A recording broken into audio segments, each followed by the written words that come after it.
말씀을 나누겠습니다. 산상수훈 16번째. 가늠하는 이들이여 오른눈을 뽑고 오른손을 찍어라. 두 번째 시간입니다. 마태복음 5장 27절에서 32절까지의 말씀 함께 봉독합니다. 또 간음치 말라 하였다는 것을 너희가 들었으나 나는 너희에게 이르노니 여자를 보고 음욕을 품는 자마다 마음에 이미 간음하였느니라. 만일 내 오른눈이 너로 실족해 하거든 빼어내버리라.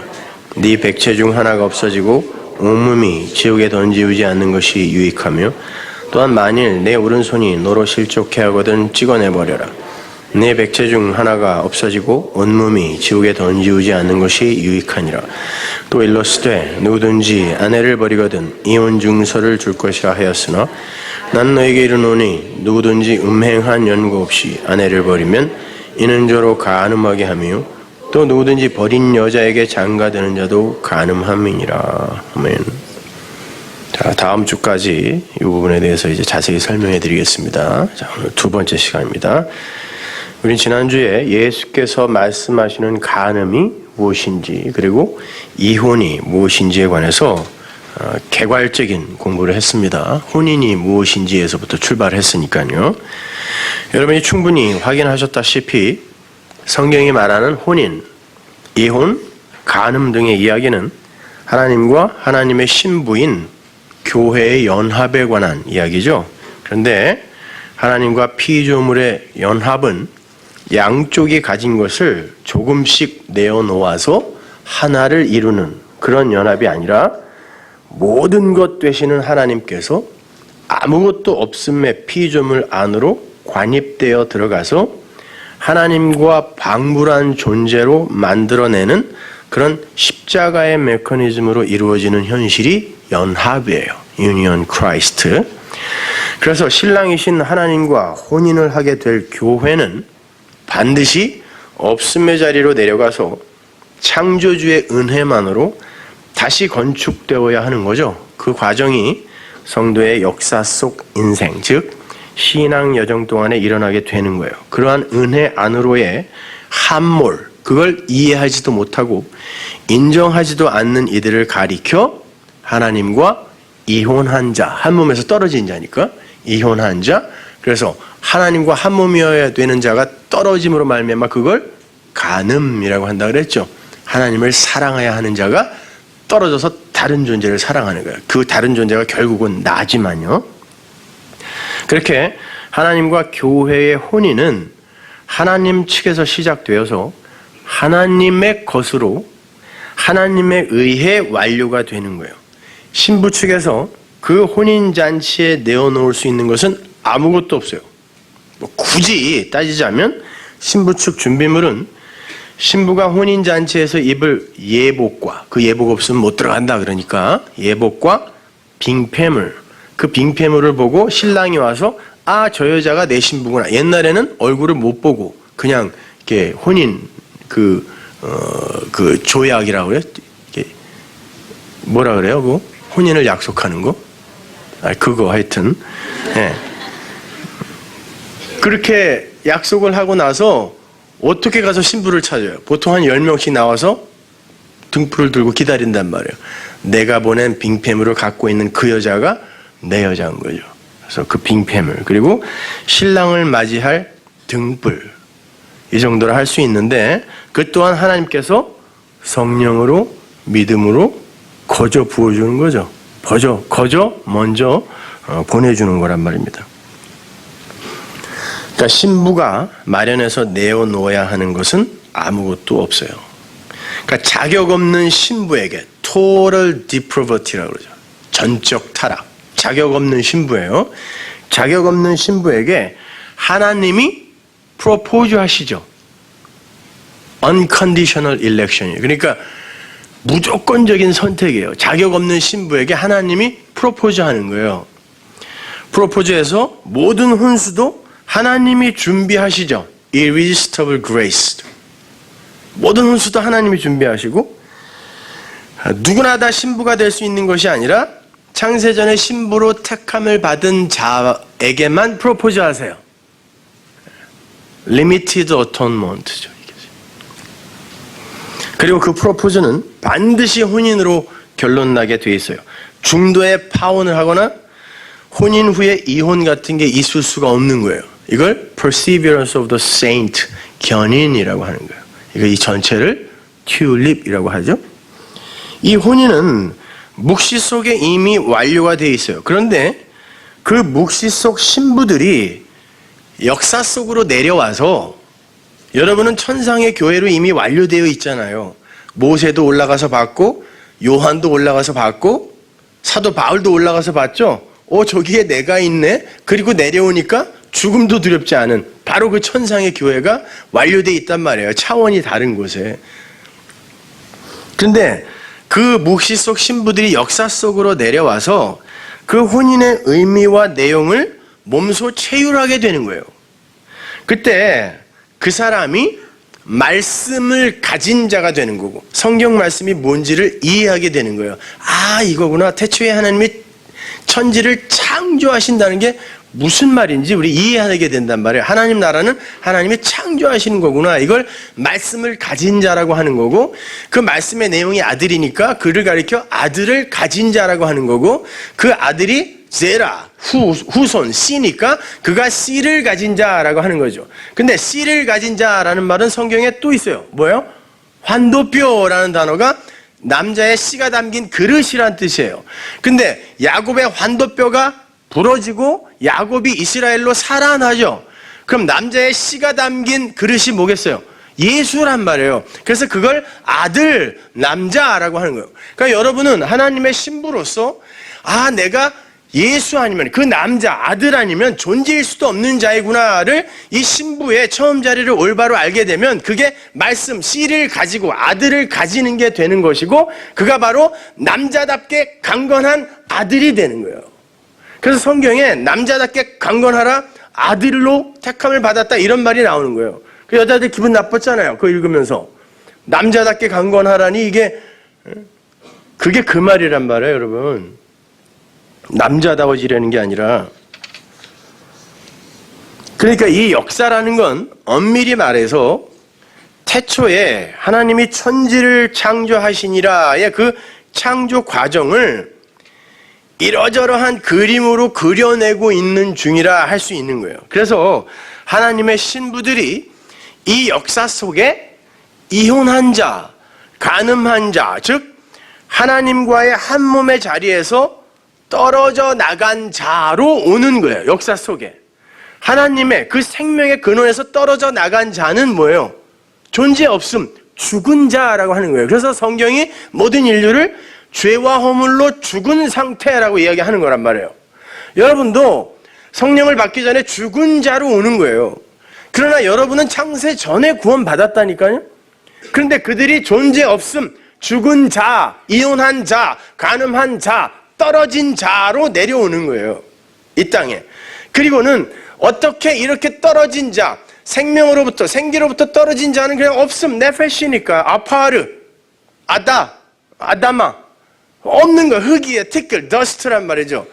그 상태에서 어떻게 내가 신부가 되는가를 역사 속에서 여러분은 성경 말씀과 또 여러분의 삶을 통하여 성령의 도움으로 배우는 거예요, 여러분.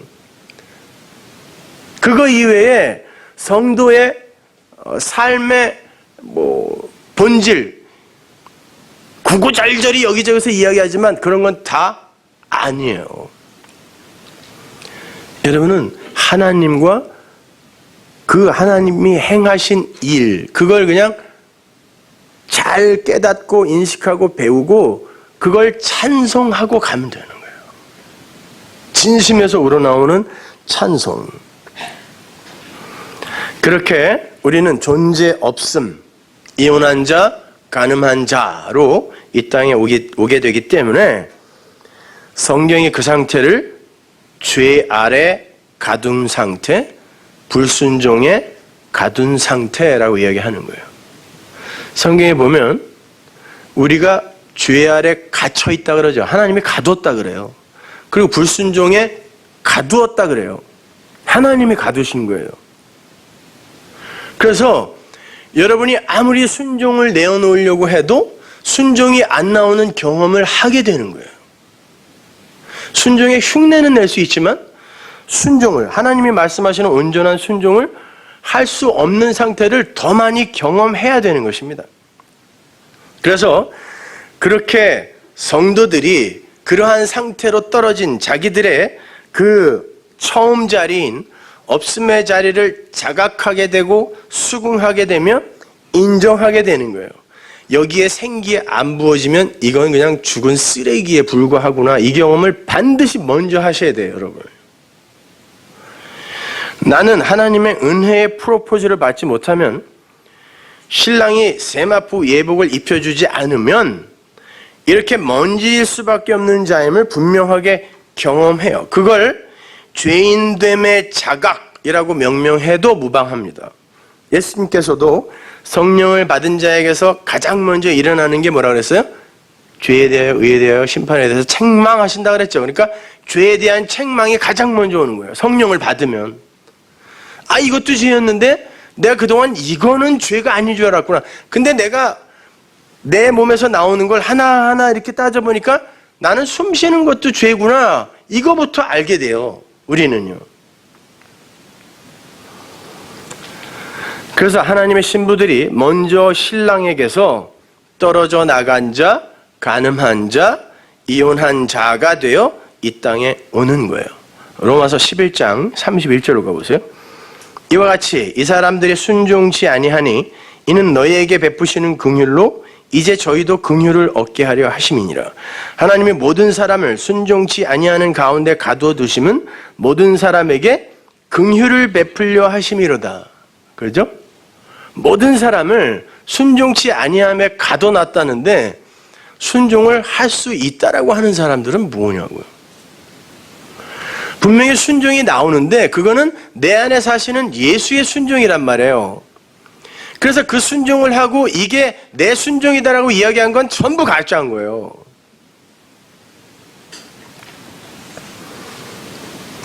이렇게 하나님께서 당신의 신부들을 불순종 아래 가두어서 이 역사 속에 내려보내시는 이유는 하나님의 긍휼, 다른 말로 은혜를 가르치시기 위함이에요. 여러분, 히브리어의 그 순종이라는 단어는 단순히 종이 상전의 말을 잘 듣는 거, 뭐 이런 정도를 가리키는 게 아니라 아래 것이 위의 권위에 완전하게 장악이 되어 종속된 상태를 순종이라 그래요. 몇 가지 순종하고 몇 가지 순종하지 않고 그걸 이렇게 띄어서 순종이라고 하지 않아요. 순종은 위의 것에게 완전히 장악되어서 내 존재를 몰수당하는 걸 순종이라 그래요. 그걸 다른 말로 연합이라 그래요. 그 순종을 누가 할 수 있냐고요. 그래서 순종이 제사보다 낫다고 한 거예요. 사람들은 제사를 순종의 일환으로 드리죠. 하나님 말씀에 순종하려고 제사 드리잖아요. 근데 하나님은 순종이 제사보다 낫다. 거기서 낫다라는 건 better가 아니에요. 이건 아니다라는 뜻이라니까요. 제사는 아니다예요, 거기서. 그러니까 너희들은 내 안으로 들어와서 완전히 함몰되어 나에게 장악되어야 하는 존재지, 내가 시키는 건 몇 개 잘 해놓고 상주세요 하고 오는 그런 사람들이 아니라는 거예요. 따라서 불순종이라는 건 뭐예요? 한 몸 된 그 연합에서 떨어져 나간 객체의 상태를 불순종의 상태라고 하는 거예요. 그게 뭐라 그랬어요? 한 몸에서 떨어져 나간 걸. 이혼, 간음, 그게 불순종이에요. 근데 하나님이 불순종에 가두었다는 건 뭐예요? 하나님이 역사 속에서 한시적으로 이혼녀로 만들어버린 거 우리를요. 끊어내버렸다니까요. 왜? 영원히 이혼 안 하시려고. 창녀 고멜보다 더 더러운 그런 걸레 같은 우리와 하나님이신 신랑이 이혼을 안 해주신다니까요. 그러기 위해선 내가 고멜이라는 걸 반드시 여러분이 인정하고 가야 돼요. 내가 죄인 중에 괴수라는 걸. 근데 이 인간들이 그걸 감추는데 급급하지 절대 그걸 인정하려고 하지 않아요. 그러니까 여기 오면 다 그냥 오늘 하루 너무너무 거룩하게 산 것처럼 쇼하는 거예요. 성경책 항상 여기다 이렇게 끼고 다니고 말이에요.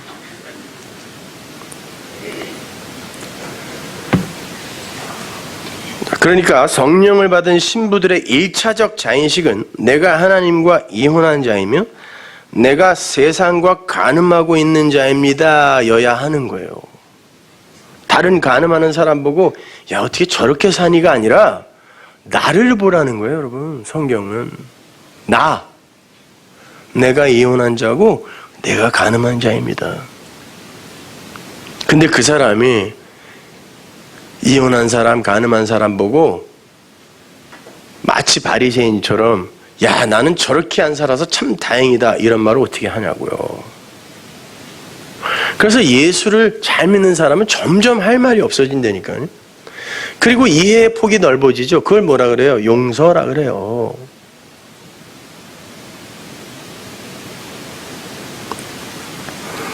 자, 그러한 자인식이 없이 하나님의 긍휼과 은혜를 어떻게 찬송합니까? 거짓말이에요. 그러한 자인식 없이 찬송한다라는 건 그건 거짓말이에요.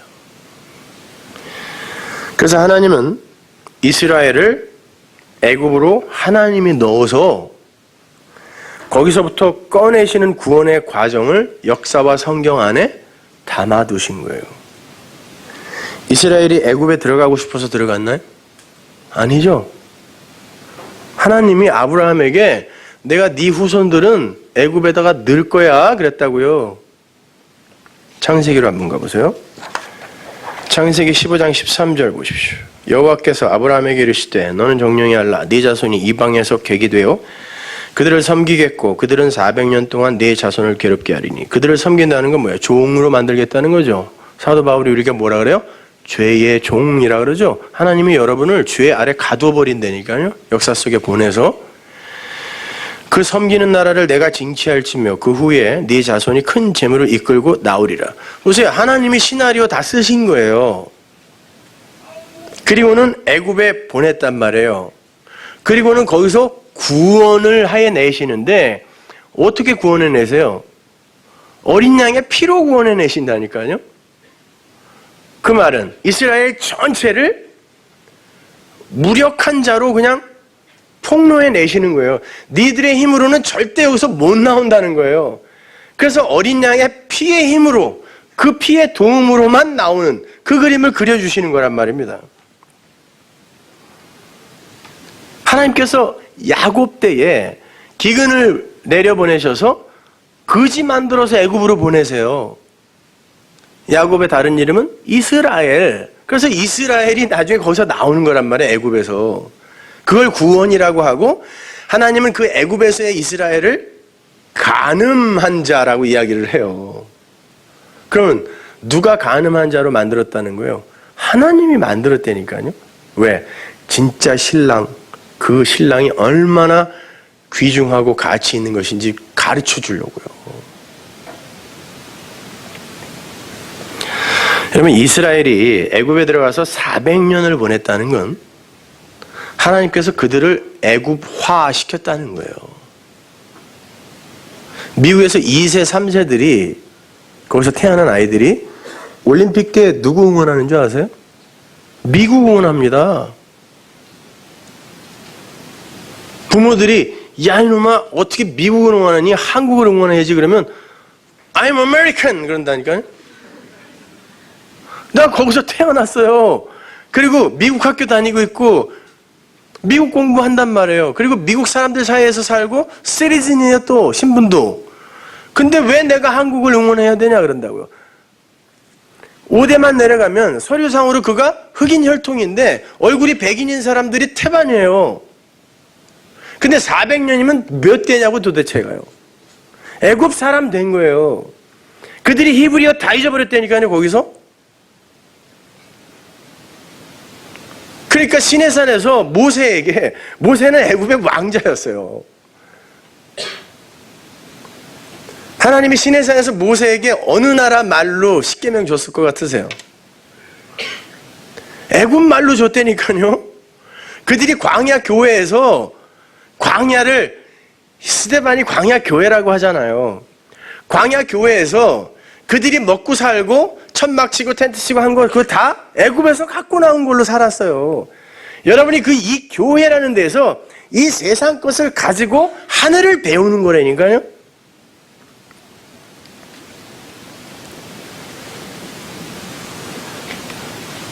하나님은 일부러 당신의 백성들을 애굽 사람으로 만들어서 애굽에 익숙한 자로 살게 하신 거예요. 그래서 이스라엘이 길갈에서 할례를 받았을 때 애굽의 수치가 굴러갔다라고 하는 거예요. 그들이 애굽이었다라는 말이에요.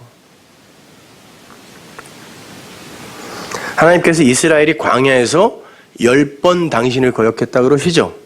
10번만 거역했습니까? 아니에요. 10번 하나님을 거역한 자가 누구예요? 바로예요. 애굽 왕은 애굽의 대표죠. 그 애굽 왕 바로와 이스라엘이 똑같은 자였다라는 뜻이에요. 그래서 너희들은 광야 교회에서 애굽의 일을 그대로 행사하고 있구나. 그래서 10번 나를 거역했다라고 이야기하는 거란 말입니다. 이스라엘은 광야 교회에서도 애굽처럼 살았다는 뜻이에요. 여러분도 마찬가지예요. 그렇게 산다니까요. 가늠한 자로 살아요. 하나님을 사랑하는 게 아니라 그 하나님을 이용해서 나를 사랑하는데 사용해요. 우리는 아니라고 하지 마세요. 그게 가늠한 자지 뭐예요? 내가 하나님이 아닌, 신랑이 아닌 또 다른 우상인 나를 사랑하는 거, 그걸 가늠이라고 그런단 말입니다, 여러분. 그런데 이스라엘은 하나님의 긍휼을 입은 애굽이에요. 우리는 하나님의 은혜를 입은 죄인이란 말입니다. 그렇게 인본의 세상을 상징하는 애굽에서 신랑만을 의지하여 살아야 하는 약속의 땅 가나안으로의 행진을 신앙생활이라고 해요. 인본주의 세상에서는 내가 나를 의지할 수 있단 말이에요. 그런데 약속의 땅 가나안에서는 천수답 농사예요. 거기는. 애굽은 삼각주 땅이에요. 물을 10바가지 부으면 쌀 10가마 수확할 수 있는 곳에서 천수답, 비가 오면 먹고 안 오면 못 먹는 곳, 하나님의 은혜에 나의 존재를 투신하는 곳, 그리로 끌려가는 걸 신앙생활이라고 하니까 이 신앙생활이라는 것 자체가 여러분의 오체가 십자가에 못 박히는 과정이라니까요. 세상의 모든 종교와 이 세상 사람들은 오체 투지, 머리, 팔, 다리 땅에다가 붙이고 히말라야까지 넘어가죠. 인간들의 자기 자존심 지키기의 행위는 그렇게 무서워요. 왜 그렇게 하죠? 온 인류를 복되게 하고 자기와 자기 가족들이 복 받으려고 그거 한다니까요. 인간들이요. 오체투지. 바벨탑 쌓아 올라가는 거예요. 그것이. 그런데 성도만 십자가에서 머리에 가시면류관, 양쪽 팔, 오체를 꽁꽁 묶이는 거예요. 절단당하는 거예요. 사지절단. 머리까지. 에덴에서 여러분 뱀이 하나님의 저주를 받고 기어다녔다 그러죠. 배로. 그 전에는 그럼 어떻게 다녔다는 거예요? 서서 걸어 다녔다는 거예요. 그러니까 에덴은 마귀의 사지절단 장소였어요. 여러분 하나님의 백성들이 하나님의 나라라는 교회 안에서 어떤 일을 겪게 되냐면 그렇게 자기 힘으로 하늘에 올라가겠다라고 하는 그러한 의지와 능력과 모든 시도들을 절단당하는 그런 과정을 통과하는 거예요.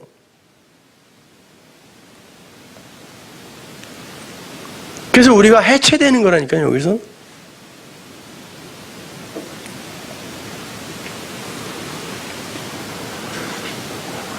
그래서 우리의 삶을 십자가의 삶, 자기 부인의 삶이라고 하는 거예요. 십자가가 뭐예요? 오체투지.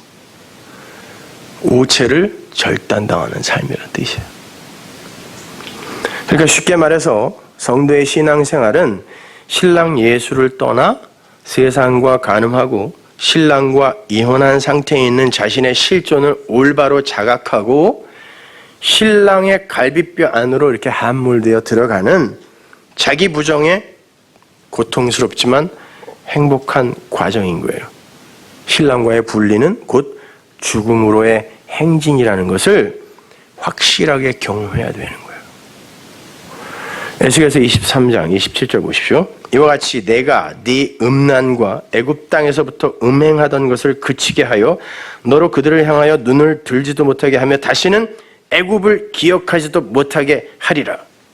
이스라엘의 애굽살이를 뭐라 그래요? 음란, 음행, 간음이라고 한단 말이에요.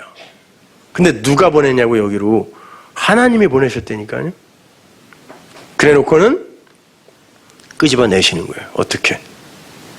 자기 사랑의 자리에서 절대 이 자기를 사랑하지 못하도록 실망하게 만들고 신뢰하지 못하게 만드는 거예요. 야, 너 같은 거 신뢰하고 너 같은 거 사랑했다간 큰일 날 뻔했구나. 이거를 배워야 되는 거예요. 근데 우리는 신앙생활을 통하여 어떻게 하면 이 나를, 육적 자아를 사랑스러운 존재로 만들까에 창념하고 있다니까요. 굉장히 중요한 거예요, 여러분. 이거는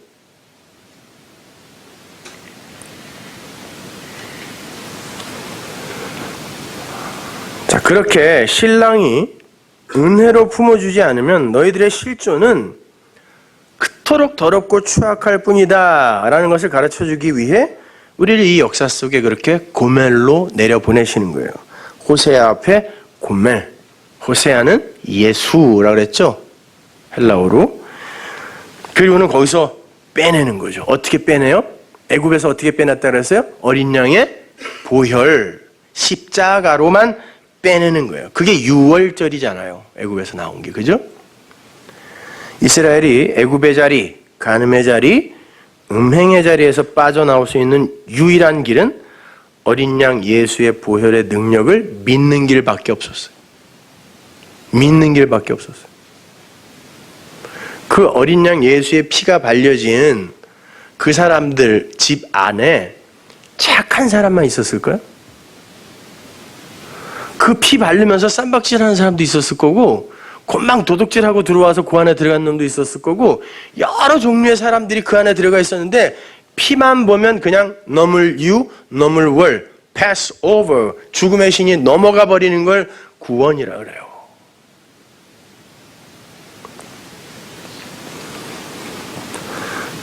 하나님은 어린 양의 피로 그들을 구원해 내심으로 말미암아 total depravity, 그들의 전적 무력함을 확증해 버린 거예요.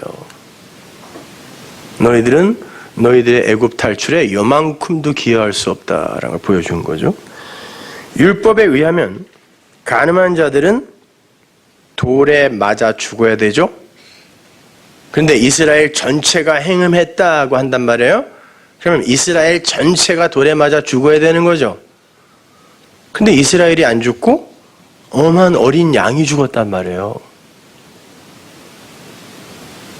그게 십자가예요. 그들의 피가 흘러야 할 곳에 어린 양의 피가 대신 발라진 거예요. 음행한 신부들 대신에 신랑이 돌에 맞아 죽은 거예요. 우리가 다음 주에 살펴보겠지만 신랑이 음녀가 되어버린 거예요. 간음한 여자가 되어버린 거예요. 그래서 요한계시록에 음녀의 이야기가 그렇게 많이 나와요. 성경을 표피적으로 보는 자들은 그 예수를 음녀로밖에 인식 못하는 거예요. 피조물의 죽음이라는 건 존재의 소멸이죠. 없음이에요. 피조물의 죽음은 생명의 근원이신 하나님에게서 떨어져 나와서 자신의 선악 지식과 선악 체계 안에서 스스로의 존재의 독립을 추구하고 확인하려 하는 모든 자들은 죽은 자, 없는 자라는 뜻이에요. 그래서 간음한 자들은 돌에 맞아 죽는 거예요. 그게 곧 죽음의 상태니까. 죽일 필요도 없어요. 그게 죽음의 상태라는 걸 보여주기 위해 돌로 때려 죽이는 거예요. 안식의 의미를 모르는 자를 돌로 때려 죽이는 것처럼 간음한 상태에 하나님으로부터 떨어져 나가서 살면서도 이게 죽음이라는 모르는 상태를 죽음이라 그래요. 그래서 돌로 때려 죽이는 거란 말입니다. 그런데 그렇게 생명을 거세당한 무리들은 자신들의 그 죽었음의 상태를 들키지 않기 위해서 끊임없이 자기들의 그 살아있음을 증명하라는 행위를 내어놓게 되어 있어요. 그걸 감추기 위해서. 선악과 먹은 자의 자존심이 자신의 죽었음을 절대 인정하게 하지 않거든요. 마치 생명이 거세된 장미들이 마지막 안간힘을 쓰면서 향기와 자태를 안쓰럽게 뿜어내는, 생명이 거세된 장미가 더 화려하게 잠깐 피는 거 아세요, 여러분? 그 화려한 자태를 뽐내기 위해 그 밑에 뿌리들은 서로 엉켜갖고 엉망이 되어 있어요. 유리병에 꽂아놓고 사람들은 그걸 보면서 애써 밑에 부분을 안 봅니다. 이게 죄인들의 속성인 거예요. 그리고는 위에 부분만 보면서 야, 아름다운 장미라 하자 그러는 거예요. 밑에만 보면 어떻게? 그건 지옥이에요. 인간들의 자기 존재 위장은 그렇게 교묘하다니까요. 성도도 마찬가지예요. 성도도 이 세상에 내려와서 자신의 버려짐의 상태를 절대 인정하려 하지 않아요. 하나님은 간음한 자들로, 이혼한 자들로, 불순종의 종으로, 죽은 자로 이 땅에 보내셨는데 열심히 산자인 척을 하는 거예요. 그렇게 산자인 척하는 그게 죽음이에요, 여러분. 그걸 사망이라 그래요. 그러면 하나님이 그 사망을 벗겨내기 위해서는 어떻게 해야 돼요? 그 산자인 척하는 그 행위를 죽여버린다니까요. 근데 다들 거꾸로 알고 있어요. 누가 더 산자인 척 그 흉내를 잘 내느냐를 가지고 신앙의 성숙을 잰다니까요.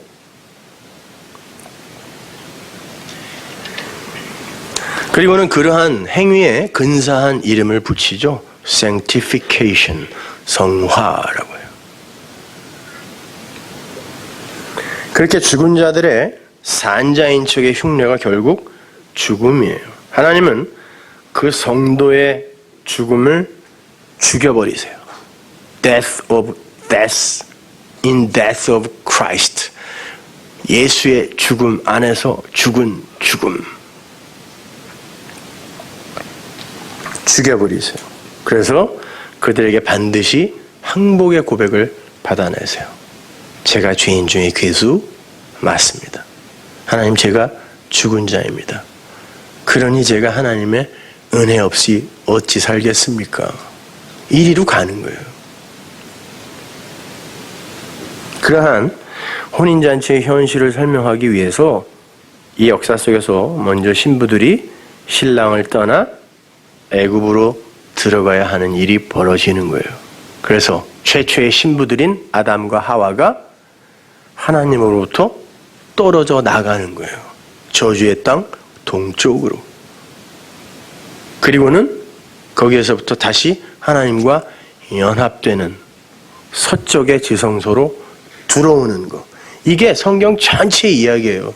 그래서 창세기 2장까지는 그 인간들이 무슨 죄를 졌다? 죄를 지을 기미도 안 보이는데 3장부터 선악과가 나오고 죄의 개념이 등장하는 거예요.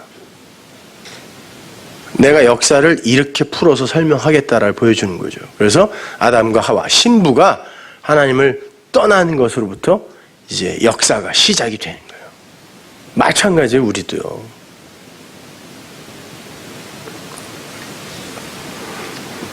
그런데 그들이 신랑으로부터 분리가 된 표면적 이유가 뭐였어요? 선악과를 먹고 하나님처럼의 삶을 추구하는 거였죠. 그게 율법주의라고 그랬습니다. 인본주의예요. 하나님을 의존하여 사는 게 아니라 우리의 주체성을 확립하자. 피조물이 자기 존재의 독립을 추구하는 게 뭐라 그랬습니까? 간음이라 그랬죠.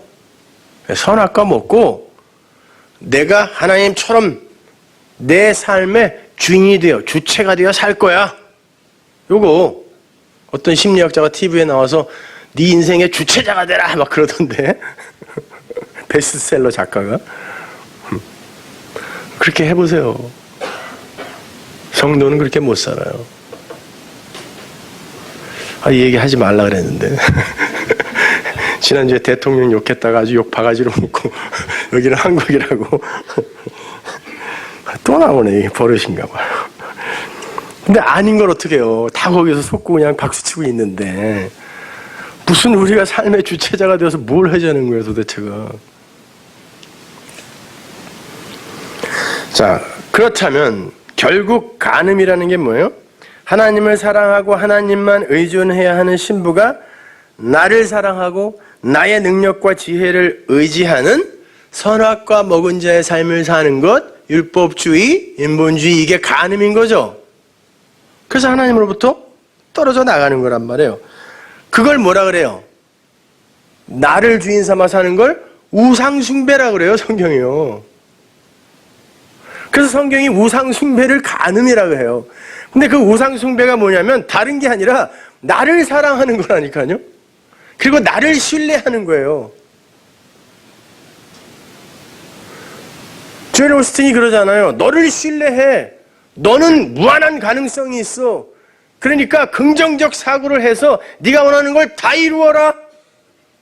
세계에서 제일 큰 교회.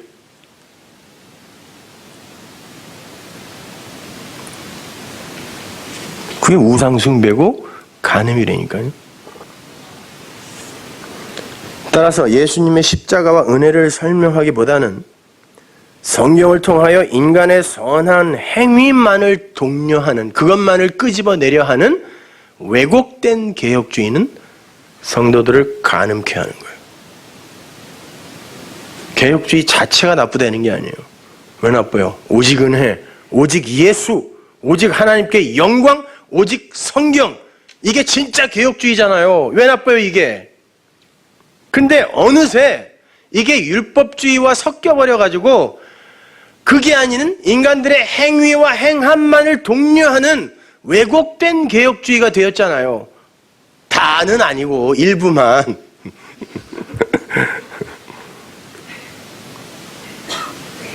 이 중에도 그 왼수들이 왔을지 몰라서.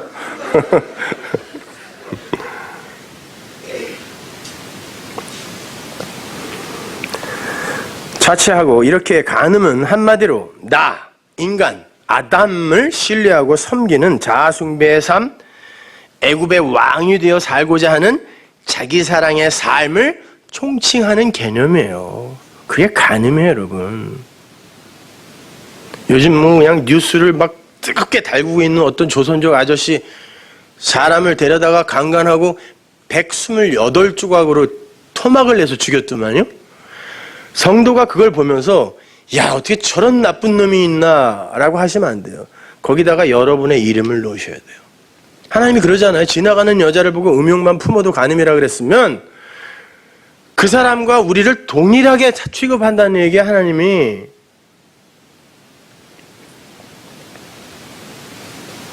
그러면 지금 이 중에서 예수님이 산상수훈에서 말씀하시는 간음과 무관한 사람이 한 사람이라도 있으면 돼요, 안 돼요?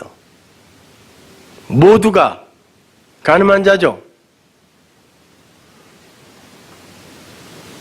아니, 이 중에 예수님이 말씀하신 바로 그 간음, 나를 사랑하고 하나님을 사랑하는 그 사랑으로 나를 사랑하고 나를 신뢰하는 게 간음이라면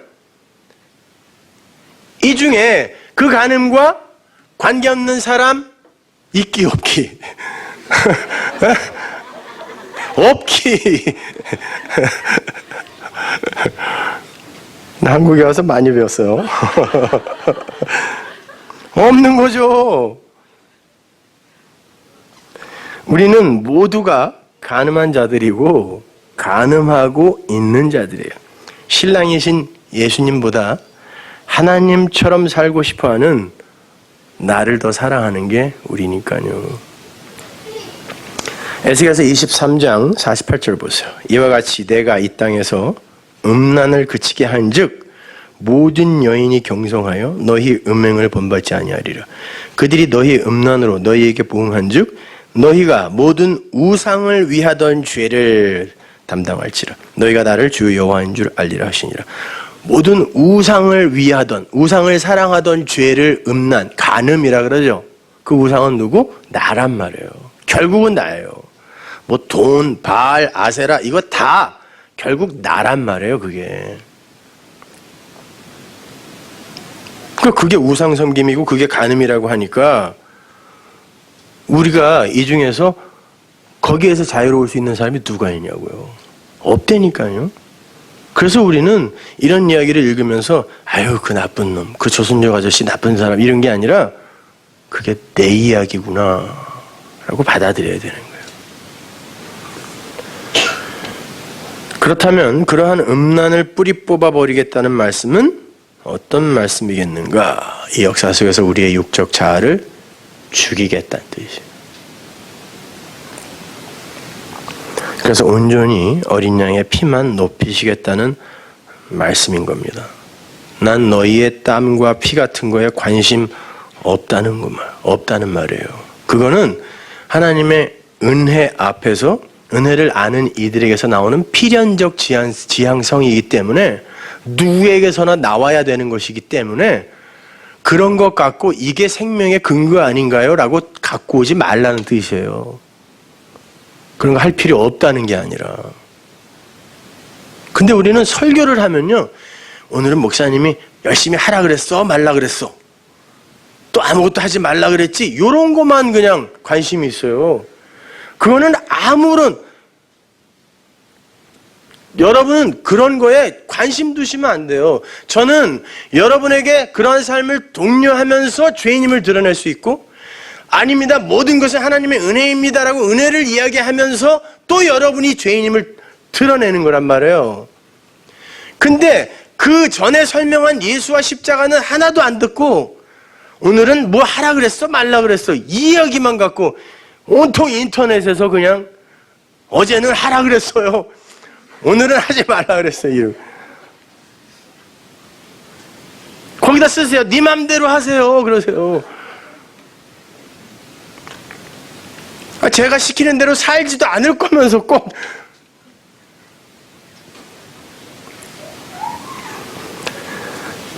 자, 하나님은 오직 내 아들의 피만이 생명의 근거가 되게 하시겠다라고 말씀하시는 거예요. 예레미야 5장 7절 보세요. 내가 어찌 너를 사하겠느냐? 네 자녀가 나를 버리고 신이 아닌 것들로 맹세하였으며 내가 그들을 배불리 먹인즉 그들이 행음하며 창기의 집에 허다히 모이며. 하나님을 버리고 분리죠? 나 아닌, 신이 아닌 것들로 맹세했다. 그걸 사랑했다는 거, 그걸 섬겼다는 거죠. 이걸 간음이라고 하잖아요. 창기의 집에 가서 행한 간음. 호세아서 2장 4절 보십시오. 내가 그 자녀를 긍휼히 여기지 아니하리니 이는 저희가 음란한 자식들입니다. 저희의 어미는 행음하였고 저희를 빼었던 자가 부끄러운 일을 행하였나니 대저 저가 이르기를 나는 나를 연애하는 자들을 따르리니 저희가 내 떡과 내 물과 내 양털과 내 삶과 내 기름과 내 술들을 내게 준다 하였느니라.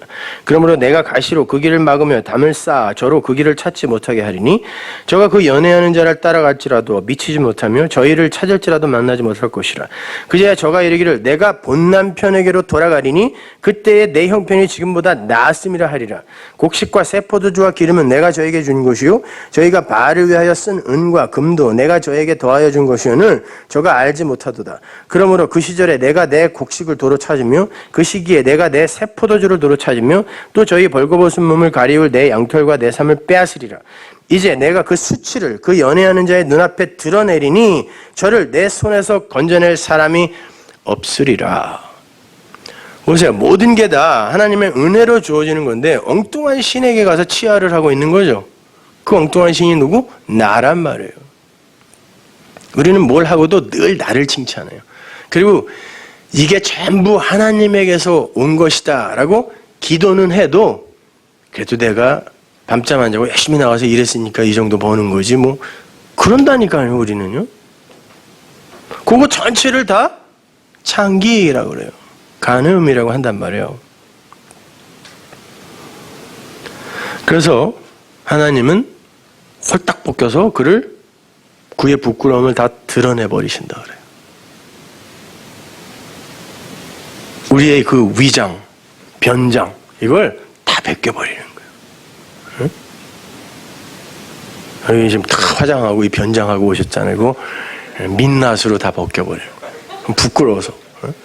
새벽기도 때 제가 이렇게 얼굴 좀 보려고 그러면 다들 도망가요. 민낯으로 벗겨버리는 거예요. 위장하지 못하게 만들어요. 하나님 앞에서. 그래야 그가 본 남편에게로 돌아오게 된다라고 말씀하시잖아요. 근데 고멜이 어떤 상태로 호세아에게 돌아오게 되죠? 걸레가 돼서 돌아옵니다. 단물 다 빨아먹고 세상이 필요 없으니까 노예시장에다 팔아버렸어요. 죽은 고기처럼 매달려 있었다니까요. 애 낳고 나가고 애 낳고 나가고 계속 창녀짓 하다가 결국 걸레돼갖고 죽은 고기처럼 턱 매달리니까 신랑이 은 30, 보리 한 호멜 반, 은 15, 은 30이거든요. 사람의 목숨값이에요, 그게요. 그거 들고 찾아가는 게 하나님의 사랑이에요, 여러분. 그럼 당연히 우리는 내가 고멜 맞습니다라는 고백을 먼저 해야 되는데 다른 사람보다는 내가 조금 낫죠. 이걸 증명하려고 신앙생활 전체를 그냥 일로 매진하는 거죠. 그게 아니란 말입니다. 우선순위가 바뀐 거예요. 이렇게 하나님의 신부들은 이 땅에서 발가벗겨져서 남편의 도움이 없으면 절대로 신부의 자격을 갖출 수 없는 자신들의 실존을 먼저 자각해야 되는데 그건 뒤로 밀어놓고 여전히 애굽에서 죽은 자의 삶을 살고 있는 자들이 그곳에서 신부의 자격을 갖추겠다고 노스레를 떨고 있는 거예요. 하나님이 보기에는 죽은 자예요. 왜? 죽은 자로 내려보냈기 때문에. 근데 걔네들이 강시가 돼서 통통 일어나더니 뭐 온몸에 막 치장을 하는 거예요. 좀비들이. 하나님 그거 아니라는 거야. 네가 죽은 자인지 그걸 알라는 거야. 알면 내가 새 걸로 살려준다는데 왜 거기다가 치장하려고 하느냐. 그게 성경이잖아요, 여러분. 새 사람은 내가 노력해서 되어지는 게 아니라 하나님이 주신 걸 입는 거예요. 그래서 사도 바울이 새 사람을 입으라 그러지 새 사람 되라 그러지 않아요. 근데 계시록에서 그것은 하나님이 입혀준다 그런단 말이에요. 수동태로. 그걸 아는 사람이 새 사람의 삶을 지향하는 거예요. 진짜 변해가는 거예요, 그때는요. 근데 그걸 알기 전에 먼저 새 사람이 되겠다고 하니까. 그리고는 그까지 술, 담배 하나 끊어놓고 그냥 아무나 다 할 수 있는 거, 그거.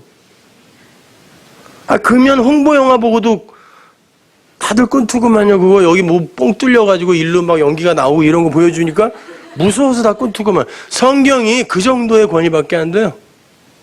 그리고 그까짓 거 안 하는 게 무슨 새 사람이냐고, 그게요. 더 더러운 거는 계속하고 있으면서. 그 건강에 안 좋으니까 끊으세요, 그래도.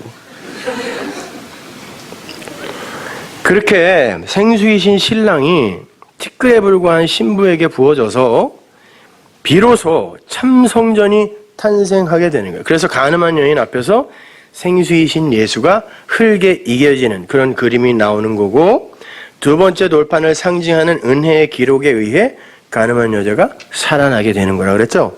그 자체가 바로 십자가이며 복음인 거예요. 그렇게 그 십자가 복음이 죄인들에게 부어지게 되면 죄인들의 죄인됨이 폭로가 되는 거고, 창세전에 택함을 받은 하나님의 백성들만이 자신들의 죄인됨을 인정하게 되는 거예요. 그래서 그 가늠한 여자, 그 여자만 신랑이신 예수 앞에 남아 있었던 거예요. 나머지는 전부 죄 없는 자가 돌로 쳐라 그랬더니 아이고 나 죄인이네 그러더니 도망갔어요. 화장하러요. 위장하러 도망갔단 말입니다. 이제 산 위에서 예수님이 말씀하셨던 그 간음의 이야기가 어떤 내용이었는지 이제 잘 아시겠죠? 그렇다면 최초의 간음 현장은 에덴 동산이었어요. 그죠? 창세기 3장 5절로 가서 그들이 삶의 방향을 어떻게 전환을 해버렸는지 한번 보자고요. 5절 너희가 그것을 먹는 날에는 너희 눈이 밝아 하나님과 같이 되어 선악을 알 줄을 하나님이 아심이니라. 여자가 그 나무를 본즉 먹음직도 하고 보암직도 하고 지혜롭게 할 만큼 탐스럽기도 한 나무인지라. 여자가 그 실과를 따먹고 자기와 함께 한 남편에게도 주매 그도 먹은지라. 이에 그들의 눈이 밝아 자기들의 몸이 벗은 줄을 알고 무화과 나무 잎을 엮어 치마를 하였더라. 여호와 하나님이 가라사대 보라 이 사람이 선악을 아는 일에 우리 중 하나같이 되었으니 어떻게 그가 그 손을 들어 생명나무 실과도 따먹고 영생할까 하노라 하시고. 선악과도 손을 들어 따먹었다는 얘기예요. 그래서 눈과 손이 선악과 사건에 등장하죠. 그게 인류 최초의 간음이라고 그랬습니다. 그런데 지금 예수님이 간음의 이야기에 눈과 손 이야기를 하신단 말이에요. 찍어버려라, 뽑아버려라. 그러니까 이런 이야기는 세대주의자들 한번 보세요. 모든 성경을 다 문자적으로 해석하면서 이런 거는 또 알레고리로 해석을 하려고 그래요. 일관성이 없어요. 뽑아야죠. 찍든가. 근데 그런 사람 보셨어요? 자, 본문 29절과 30절로 가보세요. 마태복음 5장 29절 만일 내 오른눈이 너로 실족해 하거든 빼어내버리라. 네 백체 중 하나가 없어지고 온몸이 지옥에 던지지 않는 것이 유익하며 또한 만일 내 오른손이 너로 실족해 하거든 찍어내버려라. 네 백체 중 하나가 없어지고 온몸이 지옥에 던지지 않는 것이 유익하니라. 이건 단순히 몸을 범죄하게 하는 지체를 찍어버리라는 그런 말이 아니에요. 만약 그런 정도의 경고라면 우리 몸은 장기까지 하나 남김없이 바로 즉시 다 찍혀버려야 돼요. 죄 덩어리니까. 이 말씀은 하나님을 떠나서 인간 자신의 독립성을 추구하고 주장하는 이게 선악과 사건이었죠. 그 간음의 눈과 손을 하나님이 찍어서 없애버리겠다라는 하나님의 약속인 거예요. 왜? 이거 가지고는 못 들어간다 그러잖아요, 천국에. 그러니까 어떻게 해요? 하나님이 찍어버리겠다는 거거든요. 그런데 그 눈과 손이 어떻게 찍혔어요? 여러분 안에는 이미 성령이 들어와 계신데 그럼 성전이 된 거예요. 성전은 곧 하나님 나라죠. 천국이란 말이에요, 여러분이. 어떻게 그 눈과 손이 찍히고 뽑혀야 하나님 나라가 되는데 어떻게 거기 들어가 계신 거냐고 지금. 이사야서 42장 18절 보세요. 너희 귀머거리들아 들으라. 너희 소경들아 밝히보라. 소경이 누구냐? 내 종이 아니냐? 누가 나의 보내는 자 나의 사자같이 귀머거리겠느냐?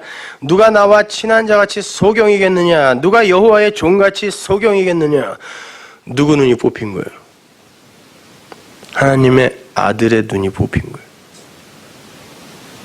그래서 예수를 소경이라 부르는 거예요.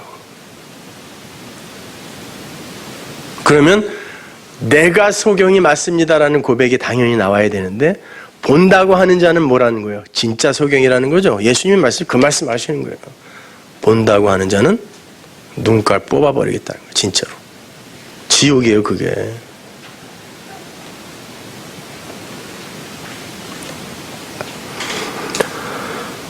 그리고 십자가에서 예수의 손이 찍혀버린 거예요. 무용지물이 되어버린. 근데 선악과를 먹어버린 인간들은 그 예수의 십자가를 모독해요. 예수의 눈이 뽑히고 예수의 손이 찍혀 우리가 예수의 신부가 된 거거든요. 그분이 간음한 여자, 음란한 자가 되어 눈알 뽑히고 손목 찍힌 거란 말이에요. 그게 십자가잖아요. 음녀가 되어서 죽으셨어요, 예수님이.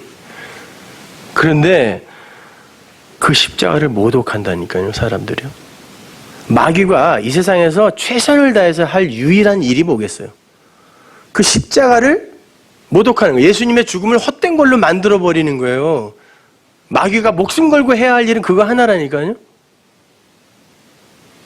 그러면 마귀가 여러분에게 찾아가서 어떻게 부추기겠습니까? 네 눈알 뽑아. 네 죄는 네가 책임져야지. 어딜 누구한테 전가하니? 그런다니까요. 네 손목 찍어! 그런다니까요. 그러니까 전부 죄책감에 정죄감에 눈알 뽑히고 손목 찍혀갖고 너덜너덜해져서 오는 거예요. 이렇게요. 여러분은 그건 예수를 또 죽이는 거예요. 마귀가 그렇게 자기 죄는 자기가 책임진다 그러고 지 모가지 자른 놈 있었잖아요. 유다. 내 죄는 내가 책임진다. 그게 마귀라니까. 예수님이 왜 유다 보고 너는 마귀다 그랬겠어요. 예수님의 십자가 죽음이 그걸 다 덮어버린 거란 말이에요. 그래서 내가 신부가 된 거라고요. 그거를 이해 못하고 인정하지 않으려고 하는 게 인간들의 보편적 자존심이거든요. 이게 그게 마귀적 속성인 거예요. 난 선악과 먹었거든요. 뭐가 잘못 가고 있는지 아시겠어요? 오늘날 기독교가요?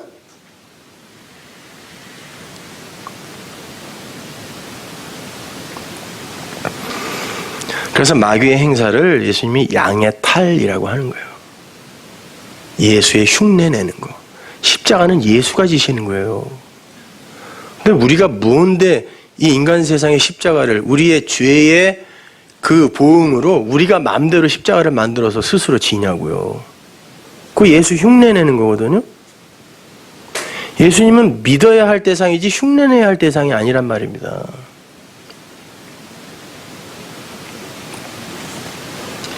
근데 왜 하필 오른눈이고 오른손일까? 지금도 마찬가지지만 예수님 당시에 히브리 사람들에게 있어서 오른쪽의 개념은 인도자, 선생, 스승의 의미가 있었어요. 그래서 오른쪽이에요. 인간의 그 하나님처럼의 그 욕망이 택하고 세운 스승, 선생은 전부 간음을 가르치는 자들이더라는 거예요. 그거 찍어버려라 라고 얘기하는.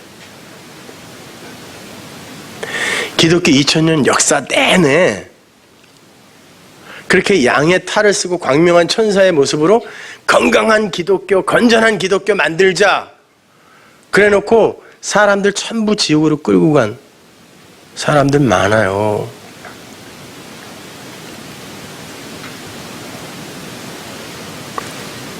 진짜 오른손은 하나님의 오른손이어야 돼요. 예수님을 번쩍 들어올린 하나님의 오른손. 근데 이 세상의 가짜 오른손들이 그 양의 탈을 쓰고 엉뚱한 걸 가르쳐서 지옥으로 끌고 간다니까요. 하나님이 그 가짜 오른손 찍어버리라는 거예요. 그 가짜 눈 찍어버리라는 거예요. 니들을 본다고 착각하게 만드는 그 눈 뽑아버리라는 거예요. 니들을 이 역사 속에서 올려주려고 하는 그 가짜 오른손 찍어버리라는 거예요. 하나님의 오른손은 여러분을 묵시 속에서 들어 올려주는 거라니까요. 승리는 거기서 경험하는 거예요. 하박국 2장 18절 보세요. 새긴 우상은 그 새겨 만든 자에게 무엇이 유익하겠느냐? 부어 만든 우상은 거짓 스승이라. 우상은 거짓 스승이에요. 만든 자가 이 말하지 못하는 우상을 의지하니 무엇이 유익하겠느냐? 인간들이 새겨 만든 우상, 즉 나를 높이고 나의 유익을 위해 나를 숭앙하게 만드는 가르침은 거짓 스승이라는 거예요. 이게 옳은 눈, 옳은 손이에요. 찍어라. 왜? 간음케 하는 거예요. 그게 간음케 하는 거. 참 선생은 예수를 보여주어야 하는 거예요. 선생이여 우리가 예수를 배우고자 하나이다. 참 선생은 예수를 보여줘야지. 여러분이 이 세상에서 어떻게 살아야 그리스도인다운 삶을 살게 되는지의 방법을 가르쳐주는 게 선생 아니에요. 그거는 성령이 이끌어가는 삶이고, 선생은 예수를 보여주고 예수를 설명하고 예수를 가르치는 자여야 되는 거예요.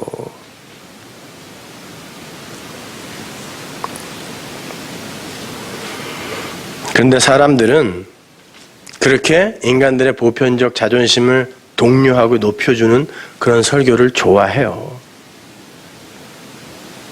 은혜 받았다 그래요.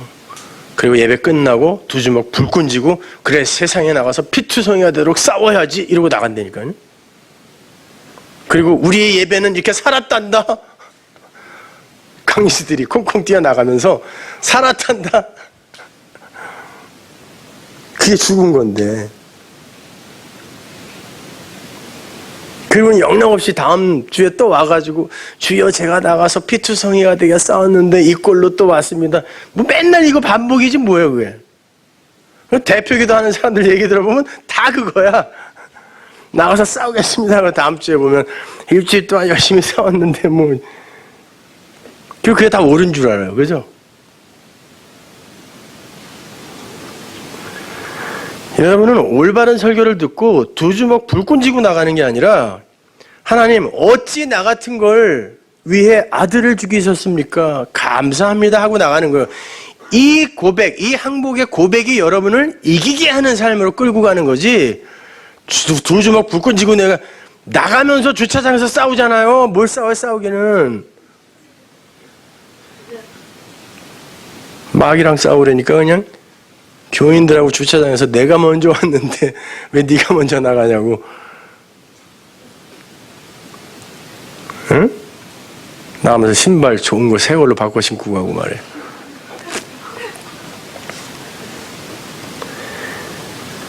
디모데후서 4장 3절 보세요. 때가 이르리니 사람이 바른 교훈을 받지 아니하며 귀가 가려워서 자기의 사욕을 쫓을 스승을 많이 두고 또 그 귀를 진리에서 돌이켜 허탄한 이야기를 쫓으리라.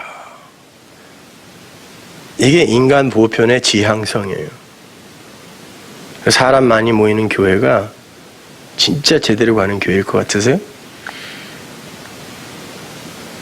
천만의 말씀입니다, 여러분. 오른눈과 오른손을 찍어라.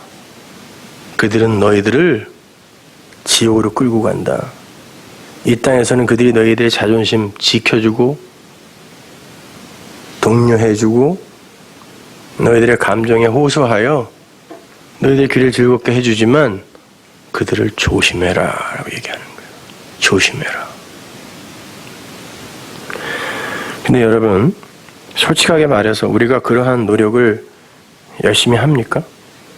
우리 자신을 우상 삼아 사는 삶을 그 우리 자신의 영광과 가치 상승을 위해 사는 그 삶을 그 열심과 노력을 진짜 어떻게 해서든지 요건 끊어내버려야 하는 건데 하고 막 목숨 걸고 한번 그것과 싸워본 적이 있어요 우리가?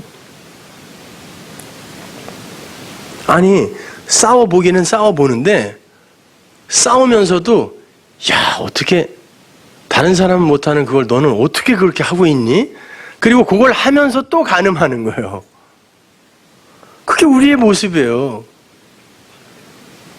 애써 보기도 한다니까요. 근데 그걸로 또 자기를 칭찬해 준다니까요. 그게 간음이라면서요. 그러니까 우리는 어쩔 수 없는 거예요. 그럼 어떻게 돼야 돼요? 찍혀 나가야죠. 아니 나같이 이렇게 불가능하고 더러운 게 지체로 예수님이라는 몸에 붙어 있으면 어떻게 돼요? 전쟁 영화 보셨잖아요. 다리 같은 게 하나가 이제 썩어 들어가요. 상처를 입어서. 그러면 어떻게 해요? 6.25 때 톱으로 그거 막 자르죠. 그거 잘라야 산다고.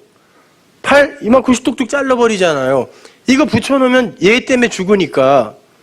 근데 우리가 우리를 볼 때 우리는 그렇게 여전히 더러워요. 나로 말미암아 예수라는 그 교회 지체가 죽을 것 같아. 이 자각과 이 고백이 여러분에게 반드시 있어야 되거든요. 그러니까 우리는 야 나는 구원받아 마땅해가 아니라 주여 나는 죄인이니 나를 떠나소서라는 고백을 할 수 있어야 되는 자예요. 그리고 나중에는 하나님이 저 지금 지옥 보낸다 할지라도 저는 진짜 아무 할 말 없는 그런 자입니다. 정말입니다, 하나님. 저는 감히 하나님 앞에서 저는 구원받아야 될 자격이 있는 자라고 이런 말을 요만큼도 할 수가 없는 자네요. 여기까지 내려가야 되거든요. 내가 잘려나가야 교회가 살아요. 그게 진짜 성화된 사람 아닙니까? 나 때문에 남들이 죽으면 안 되잖아요. 근데 그 성화를 이야기하는 사람 중에 진짜 이 고백하는 사람이 몇 명이 있냐고요. 전부 나는 괜찮은 사람이라는 이걸 증명하고자 그냥 혈안이 돼 있잖아요. 내가 잘려나가야죠. 내가 찍혀나가야죠. 그런데 예수가 그 십자가라는 나무에서 찍혀나간 거예요. 내가 찍혀나가야 되는데 그게 십자가란 말입니다.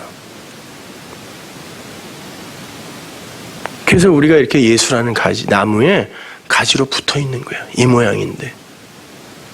그리고는 예수가 내 안에서 생명으로 열매를 맺어주시는 거예요. 여러분 안에 생명이 들어가 있죠? 그게 열매예요. 그걸 아는 이들의 삶 속에서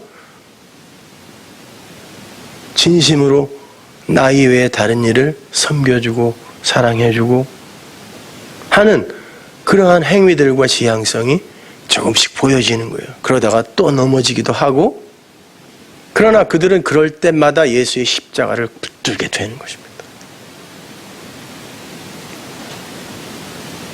우리가 이렇게 대단하게 꽤나 괜찮은 사람이 되었습니까?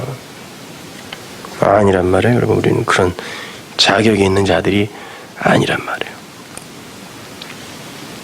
그렇게 내가 건강한 교회의 그 몸을 지켜내기 위해서는 내가 가장 먼저 잘려 나가야 할 존재, 가장 먼저 하나님으로부터 어린 양으로부터 이혼당해야 할 존재가 바로 나라는 것을 아는 그런 이들이 성도의 견인이라는 말을 들을 때 어떤 생각이 들겠어요? 내가 하나님으로부터 1차로 이혼당해야 마땅한 자입니다. 왜? 지금도 이렇게 나를 사랑하며 간음하며 살고 있는데 내가 제일 먼저 이혼당해야 될 사람이 맞습니다라는 이 고백이 있는 사람이, 근데 나는 죽어도 너랑 이혼 안 한다? 이 신랑의 고백을, 성도의 견인, 교리를 성경에서 들었을 때에 그에게서 어떤 고백이 나오겠냐고요? 찬송이에요, 그게요.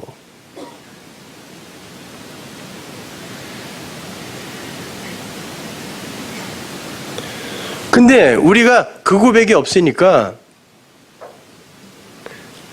신랑이 나를 끝까지 붙들고 이혼을 이혼시키지 않는다고 그래도, 그렇지 나 이쁘니까 난 괜찮으니까 이러고 있으니까 무슨 찬송이 나와요. 나에 대한 찬송만 나오지.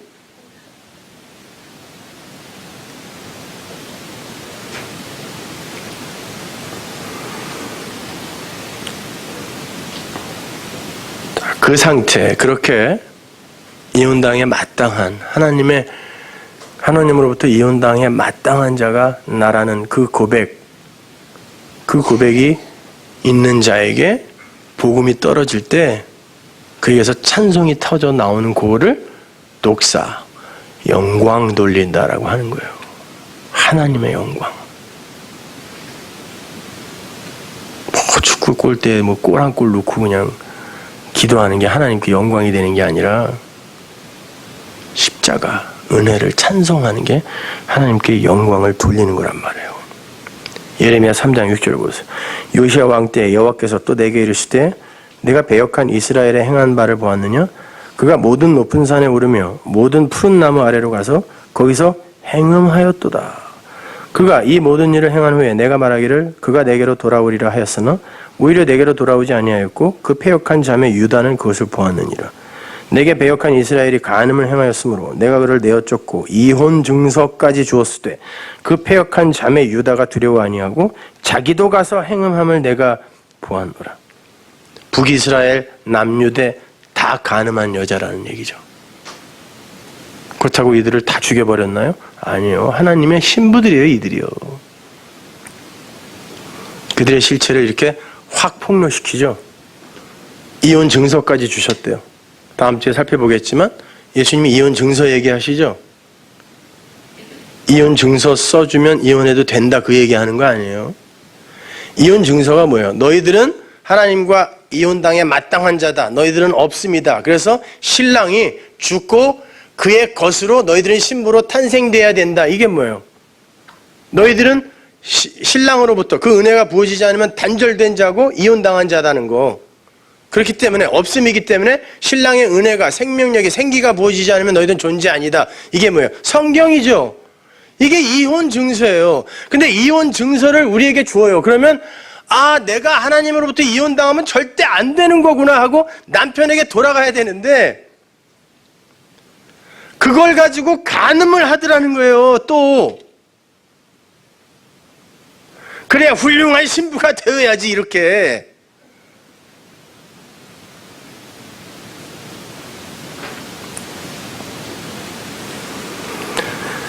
여러분 예수님께서 십자가에서 나의 하나님 어찌하여 나를 버리시나이까 그러죠.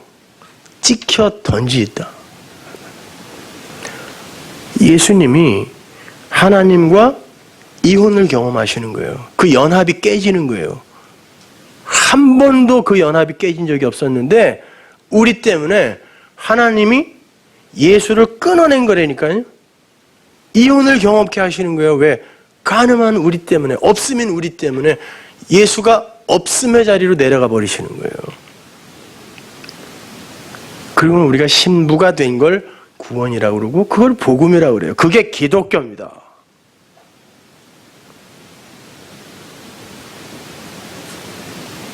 근데 어딜 함부로 사람들에게 너 언제 구원받았어? 나는 몇 월 며칠 날 구원받았어. 야, 아직도 구원에 확신이 없어? 신앙생활이 연륜이 깊어갈수록 구원의 확신이 더 강해져야지. 아니요. 점점 그 연륜이 깊어가면 깊어갈수록 하나님이 저 지금 지옥 보내도 전 아무 할 말이 없습니다. 이 고백이 나와야 되는 거예요. 어디 무슨 확신이. 확신은 우리가 가지고 사유할 수 있는 게 아니라 하나님 측에서 갖고 계시는 거예요. 내가 너 내 신부를 만들 거야. 하나님이 갖고 계시는 게 확신이어야지. 그 하나님의 언약을 믿고 신뢰하는 게 확신이어야지. 보통 우리 인간들의 구원의 확신은 어디서부터 얻어져요? 내 행위를 보고 나의 상태를 보고 야 나는 구원 받을 만해 이렇게 판단한다니까요. 그러니까 하루에도 12번씩 조변 섞게 하는 거예요. 9시에는 구원 받은 것 같았다가 15분에 싸움박질하고 또 아닌 것 같았다가. 근데 누가 누구한테 너 언제 구원 받았어? 아직도 구원의 확신이 그렇게 없어. 이런 얘기를 어떻게 하냐고요.